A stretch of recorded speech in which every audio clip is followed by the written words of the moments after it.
आज प्रातः 1 जून 2024 दिन शनिवार परम पवित्र भक्तों की माला 108 माला भगवान के गले में पहनाने का हम लोग प्रयास कर रहे हैं। कल हम लोगों ने श्रवण किया महाराज पीपा ऐसे अनुराग में आ गए भगवान के कि राजपाट सब छोड़ करके श्री राधा वल्लभ के चरणों में इतना अनुराग हो गया कि वो भगवान के ही हो गए।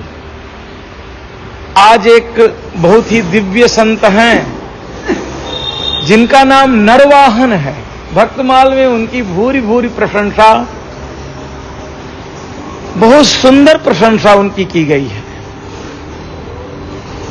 ब्रजमंडल में उस समय भारत के संपूर्ण भागों में इस्लाम स्थापित हो गया था, परंतु नरवाहन नाम का एक ऐसा आक्रांत लुटेरा कि उसने पूरे ब्रजमंडल में किसी भी इस्लाम धर्मी को प्रवेश करने नहीं दिया, अपना स्वयं का शासन बना करके।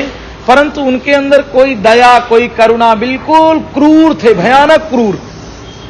और जल के रास्ते ही उस समय व्यापार होता था, तो यमुना जी से जो भी व्यापारी निकलते उनसे वो कर लिया करते थे और प्रायः लूटना, कर लेना, लोगों को मार डालना उनकी वृत्ति थी। पूरे ब्रज में उनका शासन था।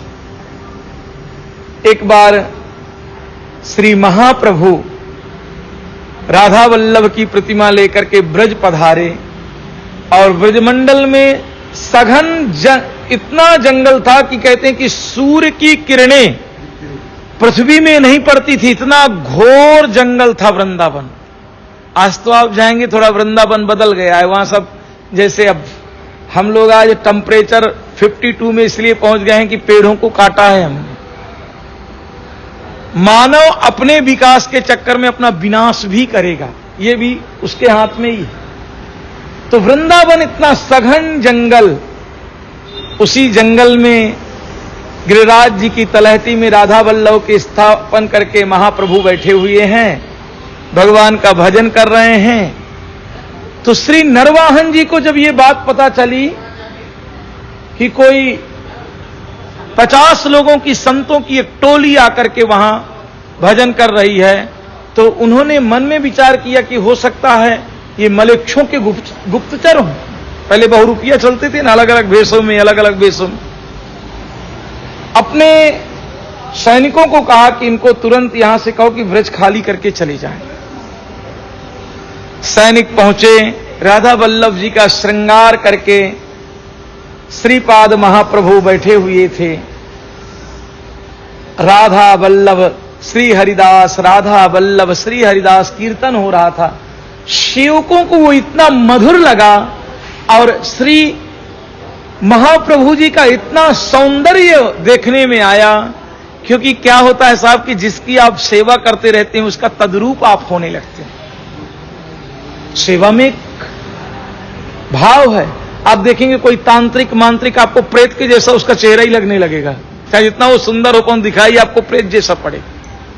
भगवान का सेवक करता हो, कोई सेवा करता हो, तो देखेंगे कि भगवान का रूप उसमें दिखाई पड़ने लगता है। तो ये महाप्रभु जी इतना राधा वल्लभ की सेवा करते थे, किशोरी जी के चरणों की सेवा करते थे कि गौरांग हो गए थे। कोटि काम इनके चेहरे से ल जाते थे, इतनी सुंदर विग्रह था इनका। सेवक पहुंचे तो नरवाहन ने कहा भगा दिया उनको।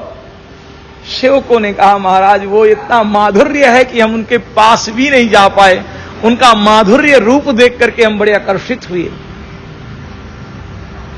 नरवाहन को लगा कि ये लोग नहीं भगा पा रहे हैं तो मैं जाऊं भगाने के लिए। रात्रि के समय है, 4 बजे का समय है। राधा वल्लभ का सुंदर श्रृंगार करके महाप्रभु बैठे हुए हैं। इसने झरोखे से राधा वल्लभ का जैसे मुख माधुर्य देखा, वैसे इतना दीवाना हो गया कि पहले इसके कंपन होने लगा शरीर में और बेहोश होकर के वहीं गिर गया। जब होश आया तब तक तो बहुत देर हो गई थी, क्योंकि वो माधुर्य नेत्रों के रास्ते से इसके हृदय तक पहुंच गया था। और भगवान बहाना भी तो ढूंढते हैं,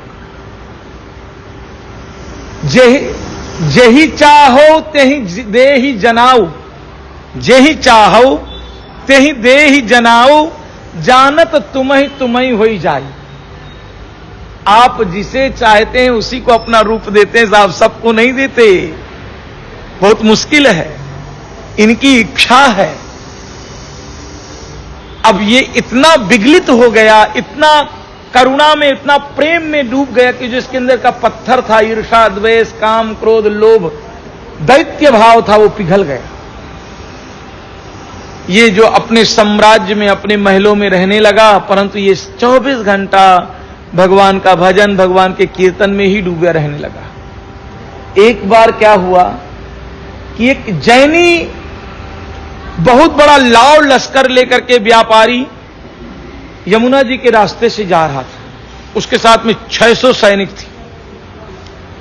तो नरवाहन के सैनिकों को पता चला कि वो लेके जा रहा है, तो रोका उसको, पर रोकने के बाद उन सैनिकों ने, जैनी सैनिकों ने इनके ऊपर आक्रमण कर दिया।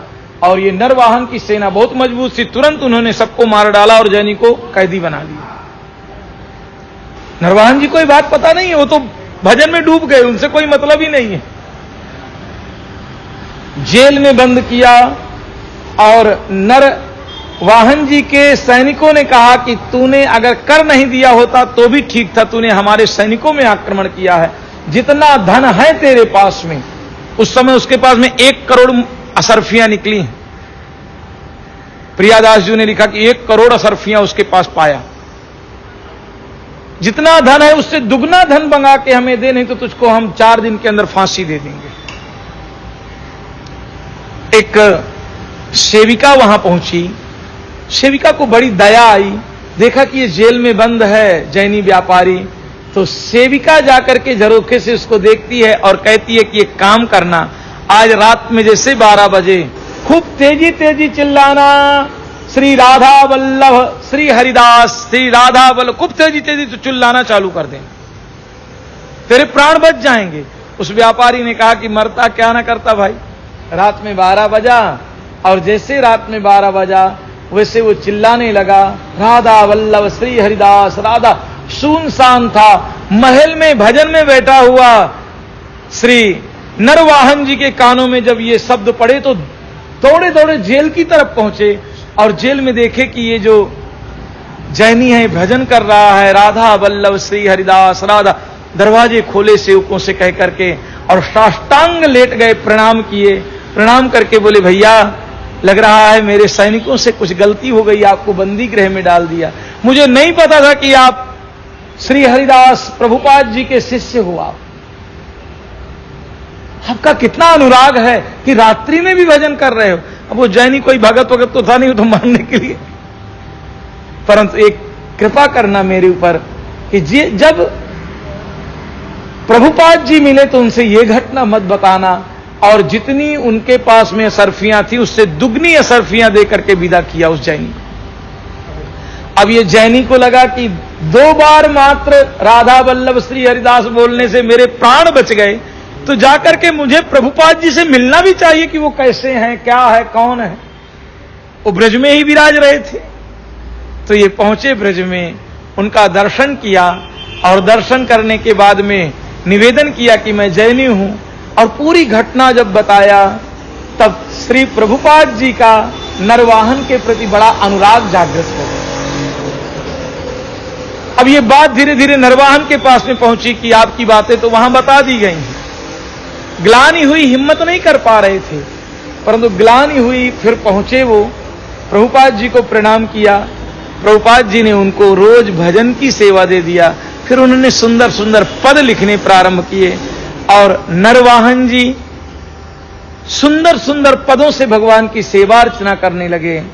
आज का ये जो मोती है भक्तमाल का, ये हमें आप सिखाता है कि रोज भगवान के सामने हमें आते रहना चाहिए। पता नहीं उनकी कब अनुरागमयी दृष्टि हमारे ऊपर पड़ जाए, और जैसे उनकी दृष्टि हमारे ऊपर पड़ेगी हम उनके ही हो जाएंगे, क्योंकि मात्र हम उनके ही हैं, उनके सिवा हम किसी के ना किसी के पति हैं, ना किसी के पिता हैं। ये तो साहब आंखें आपकी खुली हुई हैं तभी तक पिता माता सब कुछ है। जहां आंखें बंद हुई तो स्वार्थ का संसार है साहब, 2 मिनट में न्यारे द्वारे कर देगा, बाद में गालियां और देगा कि कम छोड़ के गया, कोई कहेगा कि अभी लफड़ा करके गया, ये करके गया, वो कर गया। स्वार्थ का संसार है। अपने हैं तो मेरे तो गिरधर गोपाल, दूसरों ना। आज के बड़े सुंदर बिंदु हैं, सुंदर मणि हैं, जिनका नाम है नरवाहन। ये कैसे एक दैत्य प्रवृत्ति से देव प्रवृत्ति में कन्वर्ट हो गए, ऐसी भावना उनके अंदर जागृत हुई। तो आज के भक्तमाल को यहां विश्राम। राम राम राम राम राम।